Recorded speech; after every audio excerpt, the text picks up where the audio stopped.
Se está haciendo alusión a toda esta problemática de la fusión de municipios, etcétera, que vamos a abordar. Pero mi tesis es que esto no es un asunto que se pueda abordar aisladamente, sino en el contexto, debe ser abordado en el contexto de las reformas territoriales que un país como España necesita.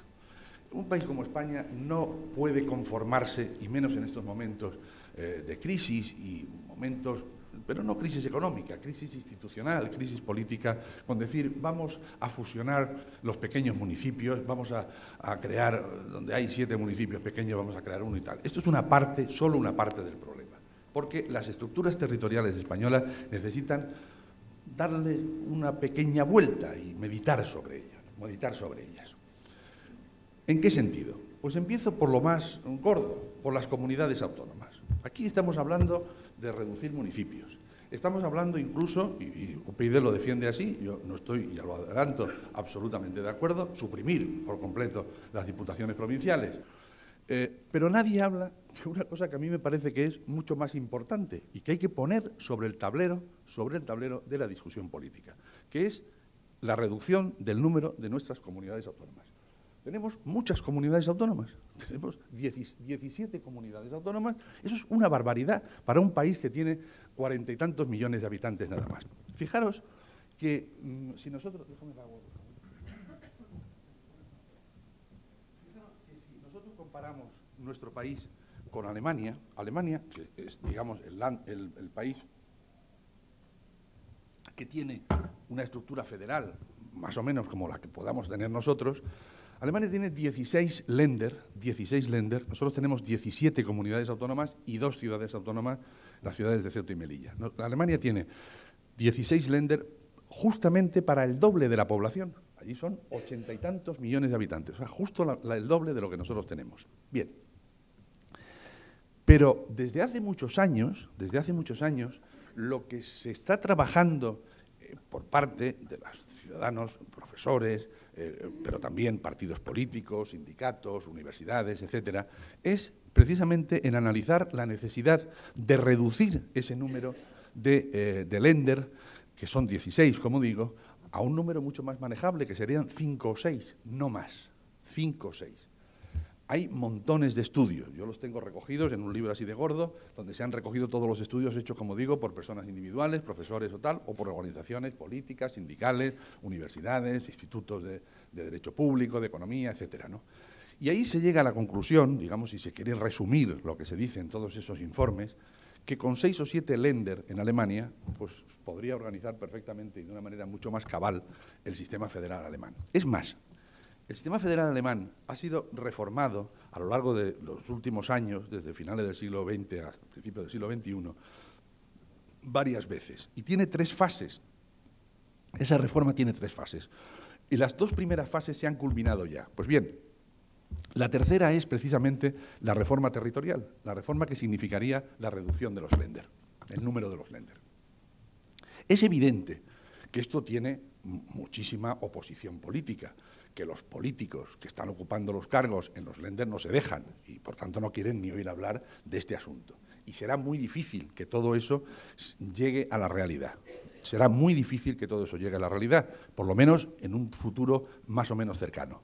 Pero es importante constatar, y es lo que yo quiero transmitiros, que el debate está ahí, que el debate está presente en la sociedad alemana pensante, porque se dan cuenta que son organizaciones políticas, muchas de ellas que no tienen absolutamente ninguna entidad, porque no tienen capacidad de supervivencia, porque son demasiado pequeñas, sobre todo para hacer oír su voz, como quieren hacer oír su voz, en el contexto europeo, que es donde se inserta. Fijaros que hace un mes más o menos todo esto lo sé por mis conocimientos, digamos, de los libros que leo y de los periódicos alemanes que leo, etcétera.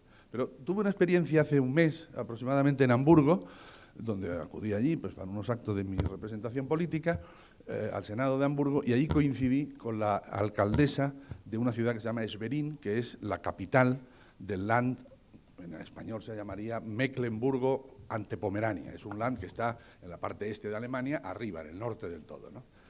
Y esta señora, estuvimos comiendo juntos, me contó que el land del cual era capital la ciudad de la que ella era alcaldesa era una auténtica estafa, una auténtica estafa. Allí no había más que funcionarios y que vivían de la caridad pública de los Länder donde se trabaja, como es el caso de Baviera, como es el caso de Baden-Württemberg, como es el caso de la Baja Sajonia, etcétera. Y que eso tenía que desaparecer simplemente, tenía que desaparecer. Es decir, que incluso los políticos que están metidos en la harina del trabajo diario están en esto. Por tanto, yo traslado todas estas reflexiones al mundo español, ¿no? Y me hago esa consideración. Nosotros tenemos demasiadas comunidades autónomas. Este es un debate que evidentemente nadie plantea en estos momentos, pero a mí me llama la atención que cuando se quiere entrar como caballo por cacharrería por el mundo municipal y por el mundo provincial, hombre, a nadie se le ocurra decir o plantear por lo menos este problema del número excesivo de comunidades autónomas. En España, con 4 o 5 comunidades autónomas íbamos, pero vamos, que chutábamos, ¿eh? No hacía falta más, en absoluto. Otra cosa es la dimensión, los espacios geográficos que estas comunidades autónomas tendrían que ocupar, etcétera. Pero eso es un problema que tiene que ser abordado en términos de racionalidad, desde luego nunca en términos emotivos, sentimentales, etcétera, porque esto no conduciría absolutamente a ningún sitio, ¿verdad? Por motivos emotivos o sentimentales, cada uno haría en su casa pues una comunidad autónoma y un Estado, si pudiera, ¿no? Claro, esto no es evidente, pero esto hay que organizarlo de una forma completamente distinta y, bueno, y sobre todo atendiendo a lo que es la naturaleza de los servicios que hay que prestar, de las fuentes de ingresos con lo que se tienen, etcétera. Por tanto, ese sería el primer aspecto. Ya digo que sobre esto no se habla, pero es bueno que alguien desde UPyD, que es un partido político que ha puesto sobre la mesa asuntos de manera, digamos, anticipada a lo que la opinión pública normalmente percibe, pues se hable de todo esto. Hay que, por lo menos, reflexionar. Hay que reflexionar sobre nuestras comunidades autónomas. Y en ese contexto se alojaría también la reforma de la administración local. Mirad, la reforma de la administración local parte de la reforma de los municipios y de todo eso que se llama la fusión de los municipios, etcétera. Todos los países europeos han vivido experiencias de esta naturaleza. Prácticamente todos, por lo menos los de nuestro entorno, han vivido experiencias de supresión de términos municipales. Vuelvo al ejemplo alemán, en el ejemplo, que es quizá el más significativo, pero hay otros, Bélgica, por ejemplo, que también ha reducido muchísimo su número de municipios. En Alemania se redujeron los municipios. En la época de la República Federal, antes de la reunificación, en una tercera parte había 25.000 municipios y quedaron reducidos en unos años a 8.000, 7.000, 8.000, o sea, quedaron reducidos muy considerablemente. Y lo mismo se hizo cuando se produce la reunificación con los municipios que vienen de la antigua República Democrática Alemana y se quedaron reducidos también en la tercera parte. Por debajo de 5.000, 6.000 habitantes no hay municipios en Alemania, ¿no? Pero esta experiencia alemana se repite en casi todos los países, en casi todos. Bélgica, Dinamarca, por ejemplo, hizo una reforma enorme de sus colectividades locales, el Reino Unido. Francia es quizá el único país que anda rezagado en este asunto. Ahora hay un plan que aprobó el gobierno anterior, no sé qué pasará con él ahora con el cambio de gobierno y el cambio de la presidencia de la República, pero hay un programa que llega hasta el año 2020 de reforma de las estructuras territoriales en Francia, etcétera. En Portugal también se hizo. Estaba hace poco en Portugal hablando precisamente de estos asuntos y allí, bueno, tienen una problemática completamente distinta porque los municipios portugueses, hay que decir, que tienen un mínimo de 35.000 habitantes, los municipios. Otra cosa son las feligresías, que llaman allí, que serían las parroquias, que es un modelo que, bueno, para España pues no estaría mal el tenerlo presente si es que se quiere abordar este asunto. Pero mi tesis, dicha muy resumidamente, es la siguiente. Nosotros,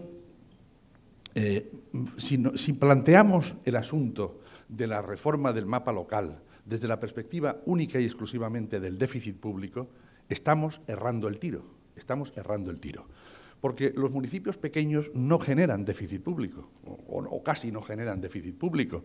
Los que generan déficit público, aquí el déficit público está en las comunidades autónomas, aunque hoy hemos descubierto, leyendo los periódicos, que ya no hay déficit de las comunidades autónomas. O sea, hemos pasado de una preocupación tremenda y hemos pasado a la aventura que hoy los periódicos dicen que ya se ha acabado el déficit. Hemos acabado con el asunto del déficit público. Yo no entiendo esto cómo se ha podido producir. A ver si alguien nos lo explica de vosotros que habéis leído los periódicos con más detenimiento que yo. No lo entiendo. Pero ¿el déficit dónde está? El déficit está en el Estado, está en las comunidades autónomas, evidentemente, no en las provincias habitualmente, y sí en los municipios, pero en los municipios grandes, En los municipios pequeños esto no tiene mayor relevancia. Por tanto, ¿esto quiere decir que yo esté en contra de que se fusionen los municipios pequeños? No, al contrario. El año 1980 y tanto escribí un libro diciendo precisamente esto, que se fusionaran los municipios pequeños, mucho antes de todo este lío, año 1985-86. Lo que digo es que no se puede plantear en términos de déficit público, sino en términos, a mi juicio, de servicios públicos y de seriedad democrática. Empiezo por lo siguiente. No es serio democráticamente una administración pública que cuenta con muy pocos ciudadanos, con muy poca población. Eso no es serio, porque eso no es una organización política, eso es una familia. Eso es una familia, mejor o peor avenida, pero eso no es una organización política seria.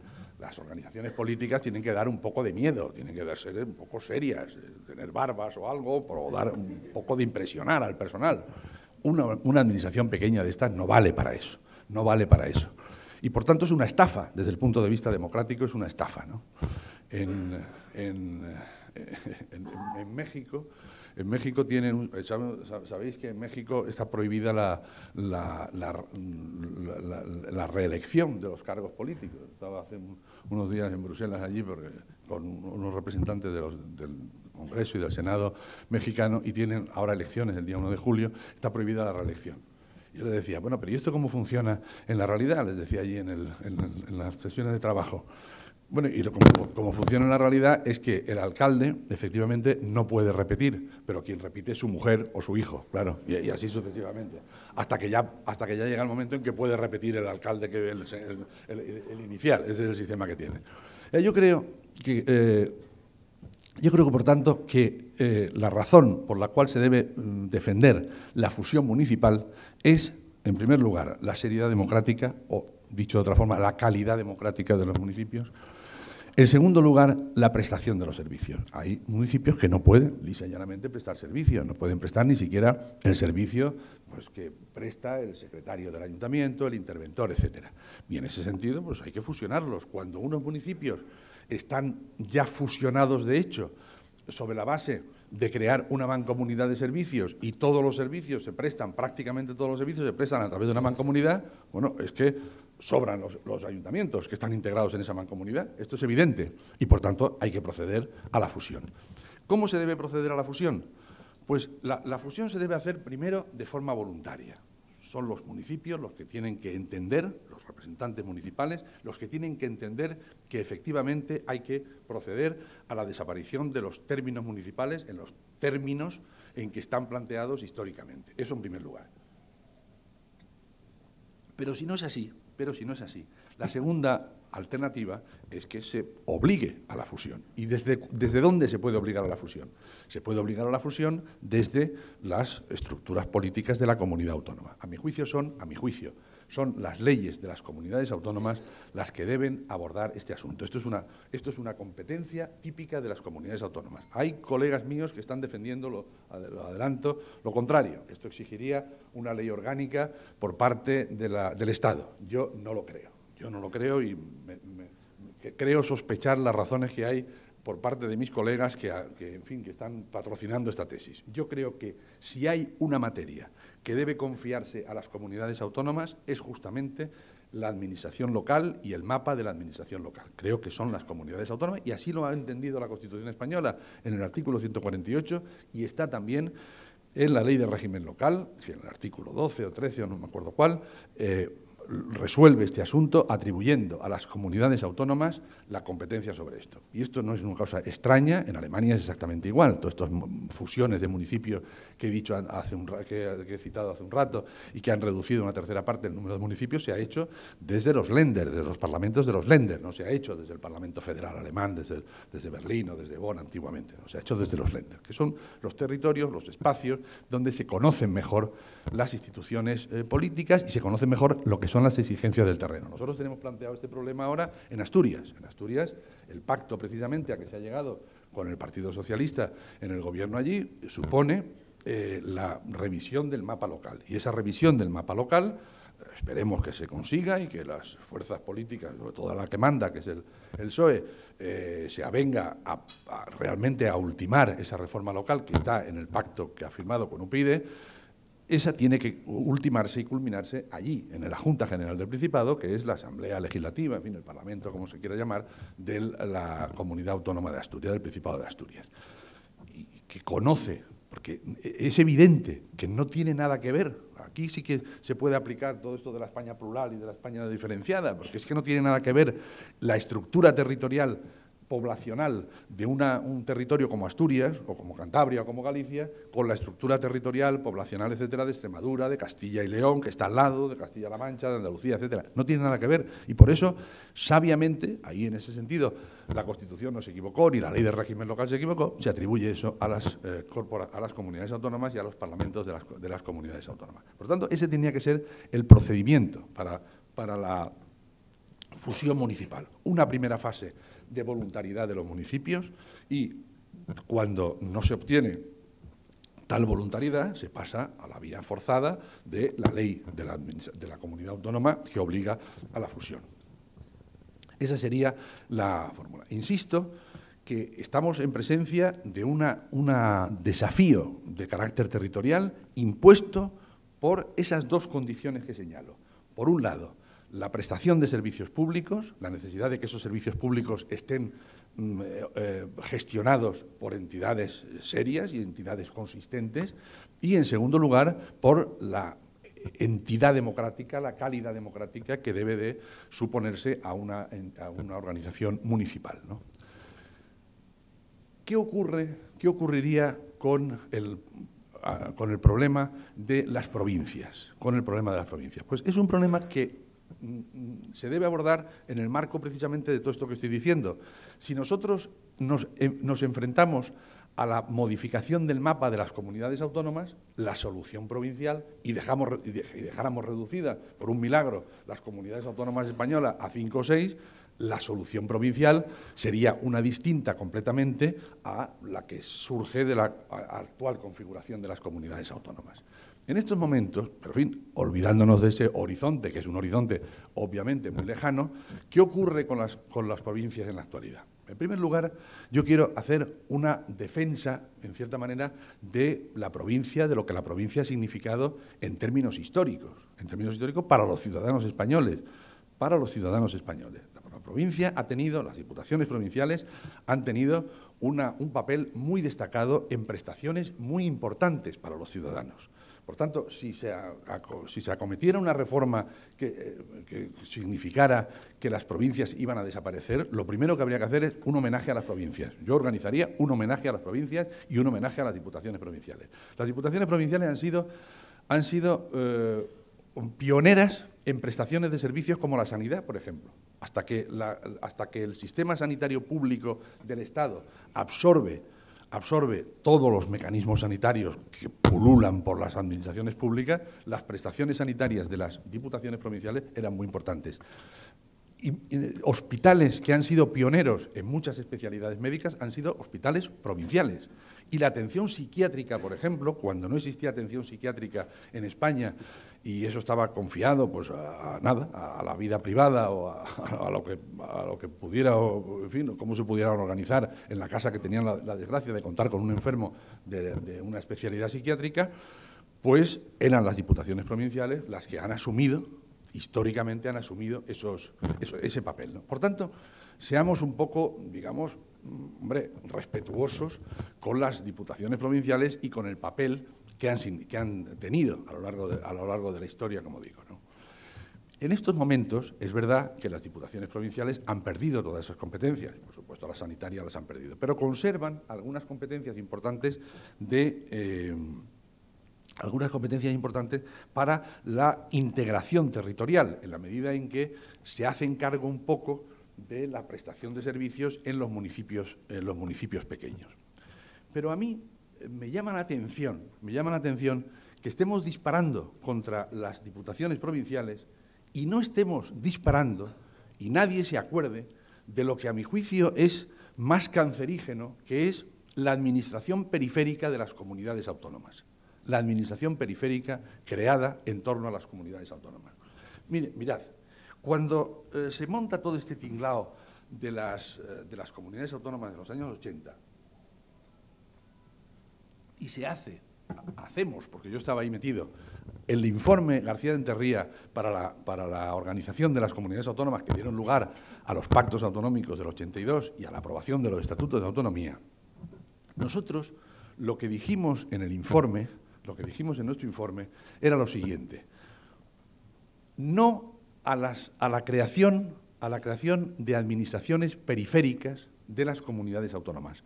Porque la experiencia que se tenía de la administración periférica del Estado era una experiencia muy mala, Y nosotros señalábamos ahí, éramos todos los que estábamos allí, expertos en esta cuestión de derecho administrativo y de derecho constitucional, decíamos, no se debe repetir el modelo de la administración periférica del Estado y llevarlo ahora al ámbito territorial de las comunidades autónomas. Las comunidades autónomas van a querer montar sus espacios periféricos como lo montó el Estado a través de decenios y decenios de implantación periférica de las instituciones del Estado. ¿Por qué?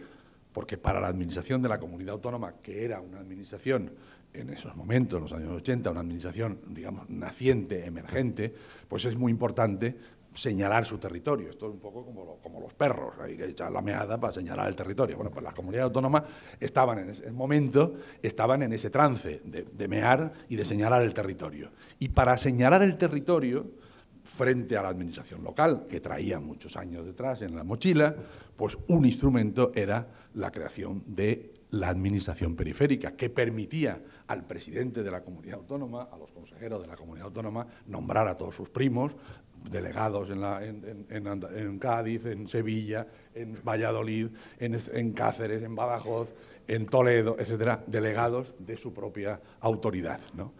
Y así ha crecido una administración periférica de las comunidades autónomas auténticamente elefantiásica. En la ciudad donde yo vivo, que es en León, el edificio más grande que hay ahora, más espectacular, es el que alberga los servicios periféricos de la comunidad autónoma. Y no están todos, ni muchísimo menos, están desperdigados por pisos y por otras instituciones, otros edificios, etc. Lo más importante que hay allí es eso. Entonces, digo, me sorprende que se dispare contra las diputaciones provinciales y nadie se acuerde de esto. Nuestra tesis era, como digo, que había que evitar ese modelo. ¿Y cómo se podía solucionar la presencia de las comunidades autónomas en los territorios? Sobre todo en las comunidades autónomas que son muy grandes. Por supuesto que se descartan las comunidades autónomas que se proponía ya allí, en las que tenía que desaparecer la Diputación Provincial, porque la Diputación Provincial, digamos que estaba ensamblada o estaría ensamblada con los órganos de la comunidad autónoma, caso de Asturias, caso de Murcia, en fin, las comunidades llamadas uniprovinciales.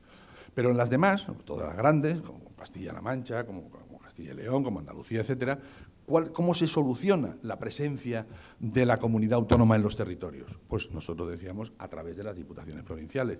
Y os puedo asegurar que se conocen miles de técnicas jurídicas para articular esa relación.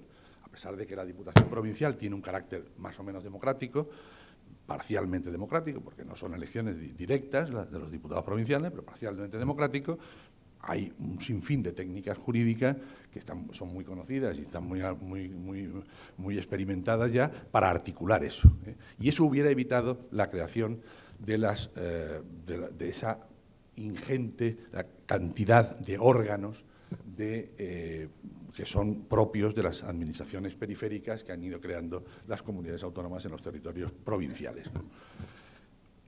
En cualquier caso, la supresión de las provincias es una cuestión también a solucionar en el marco como entidad local. Otra cosa es la provincia en su dimensión electoral, que se utiliza como territorio para montar sobre él las elecciones. Pero en su dimensión local también son las comunidades autónomas las que deberían pronunciarse sobre esto en un diseño nuevo. Yo no creo que esto haya de resolverse a través de una ley general, de una ley del Estado, que diga que se suprimen las provincias. Yo no lo creo.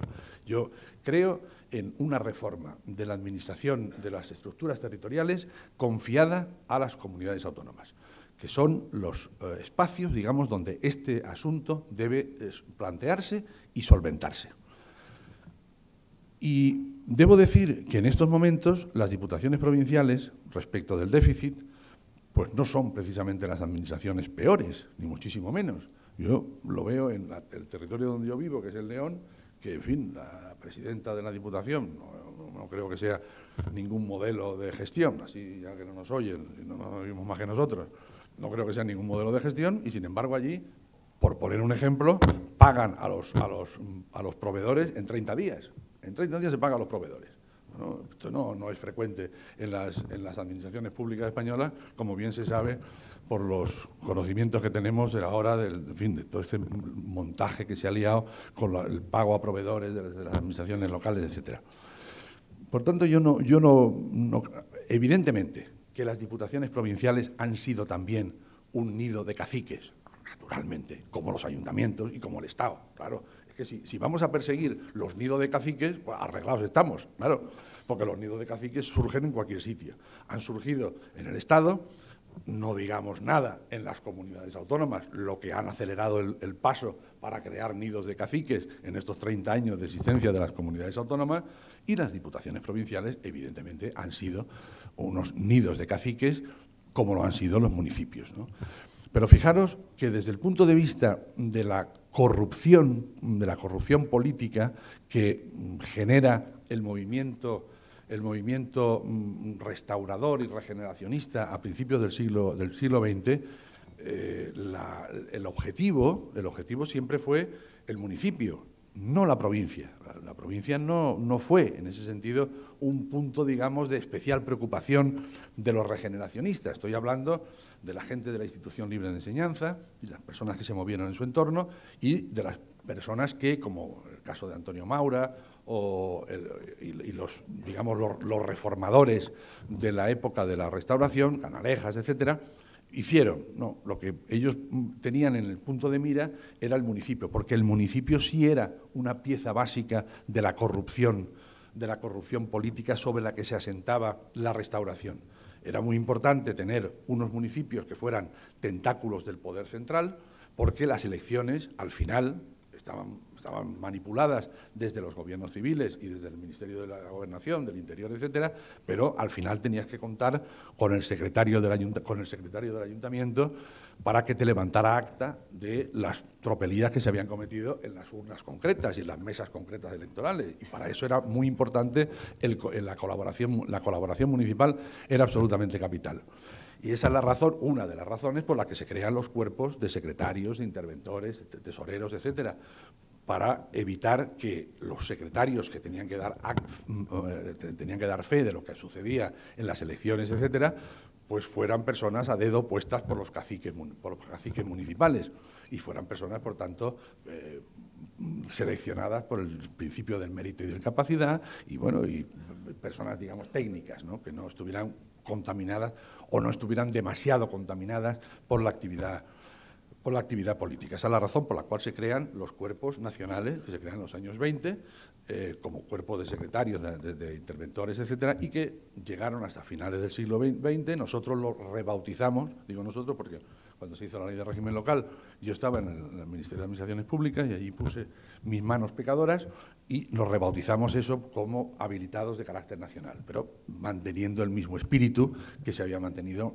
hasta ese momento, de personas reclutadas por medio de pruebas públicas y que garantizaban la legalidad de la aplicación de las normas, por un lado, y por otro lado la legalidad de la aplicación de los presupuestos y de los términos en que se aprobaban los presupuestos.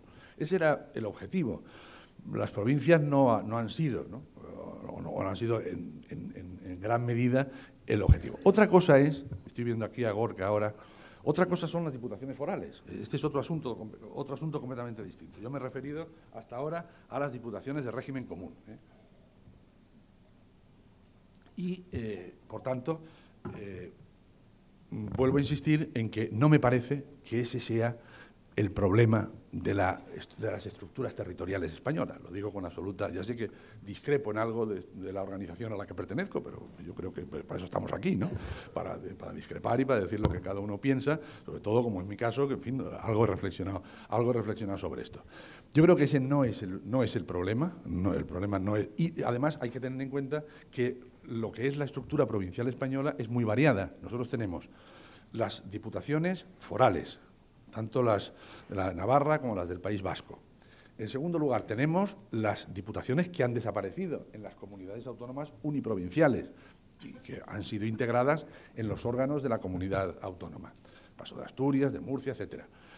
Tenemos luego los archipiélagos, tanto Baleares como Canarias, que tienen una organización provincial distinta montada sobre las islas. En el caso de Canarias, sobre los cabildos y, en el caso de las Islas Baleares, sobre los consejos insulares. Lo último que yo haría en el mundo sería suprimir los cabildos. Lo último, yo suprimiría la Comunidad Autónoma de Canarias, pero de luego los cabildos no. Los cabildos no se me ocurriría suprimirlos, porque son una institución de gran raigambre en las Islas Canarias y tienen un sentido, además, un sentido institucional y un sentido, digamos, de prestación de servicios, etcétera, ¿no? Y lo mismo se puede decir respecto de las Islas Baleares en relación con los consejos insulares. Es decir, que tenemos un mapa, y luego están las diputaciones de régimen común, que serían pues, la de Toledo, la de León, o la de Zamora, o la de Valladolid. Tenemos un panorama muy variado, y a ese panorama variado hay que aplicar soluciones variadas. No se puede establecer, por tanto, una conclusión de carácter general o una idea de carácter general respecto de este problema, ¿no? Yo creo que con esto podemos ir avanzando en lo que son los problemas de nuestras estructuras territoriales, que son muy importantes, que hay que pensarlas, ¿no? Los sistemas políticos dependen precisamente de estas cosas, ¿no? Dependen de cómo se implantan en el territorio. Esto es absolutamente capital, ¿eh? No olvidemos el nacimiento del Estado. El nacimiento del Estado, ¿cuándo se entiende que estamos en presencia de un Estado? Cuando el Estado tiene presencia en todo el territorio. Mientras el Estado no tiene presencia en todo el territorio, pues no hay Estado, hay mundo feudal. Mundo feudal que se va digamos, diluyendo y que llega muy diluido a finales del siglo XVIII, principios del XIX, cuando la Revolución Liberal rompe con todo esto. Pero, ¿por qué? Bueno, pues porque en esa época todavía el poder de los señores, laicos o eclesiásticos, que venía de la Edad Media, del momento culminante del feudalismo, implantan sus estructuras territoriales. La presencia, por tanto, territorial del poder es absolutamente fundamental. Por eso los liberales, naturalmente, durante el siglo XIX, construyen un Estado que les garantice que están presentes en todo el territorio nacional.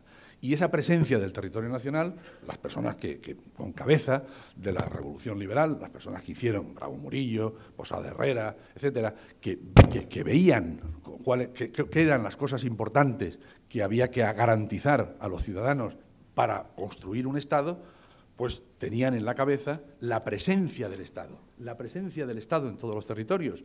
Esto es básico, ¿no? Y ahí está el cartero. El cartero es clave. El maestro, el profesor de instituto. No es una casualidad que se creen los institutos a mediados del siglo XIX con la Ley Moyano.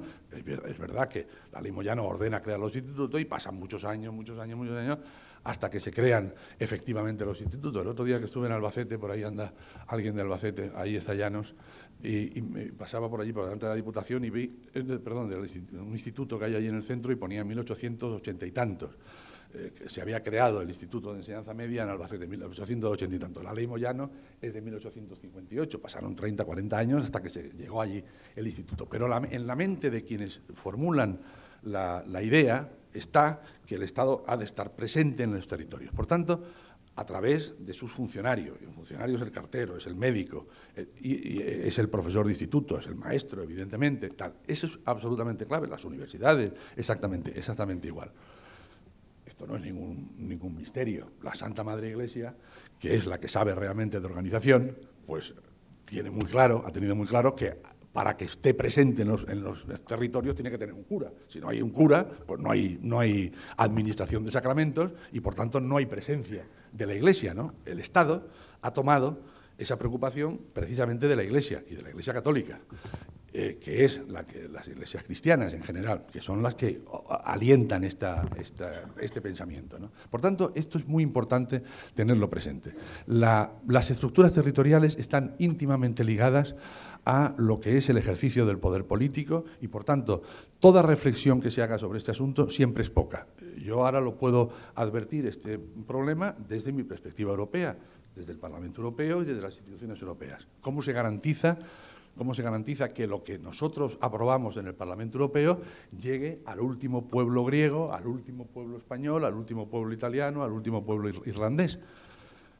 Las instituciones europeas no tienen administración de ejecución. La ejecución corresponde a los Estados, ¿no? Y queda como una administración que diseña unos modelos de comportamiento, unas políticas, pero que luego no puede ejecutar. Esto es un modelo. ¿Y esto por qué es así? Bueno, porque las instituciones europeas no son un Estado. Desde el punto de vista interno, sí existe un Estado. El Estado en España, y el Estado en Francia, el Estado en Portugal o en Italia, etcétera. Y el Estado, a su vez, se descompone en estas estructuras territoriales a las que estoy haciendo mención y estudiando, ¿no? Y, por tanto, el reflexionar sobre ellas es absolutamente capital. Nosotros, en el momento en que estamos ahora, a principios del siglo XXI, me parece central que dediquemos tiempo, como estamos dedicando esta mañana aquí, a todos estos asuntos, pero con una visión amplia. Con una visión amplia que es la que yo he tratado de transmitiros, no con una visión que concentre y dirija exclusivamente su mirada sobre uno de los aspectos por unas razones puramente coyunturales, que son las razones actuales del ahorro público, ¿no? Estas son mis pequeñas reflexiones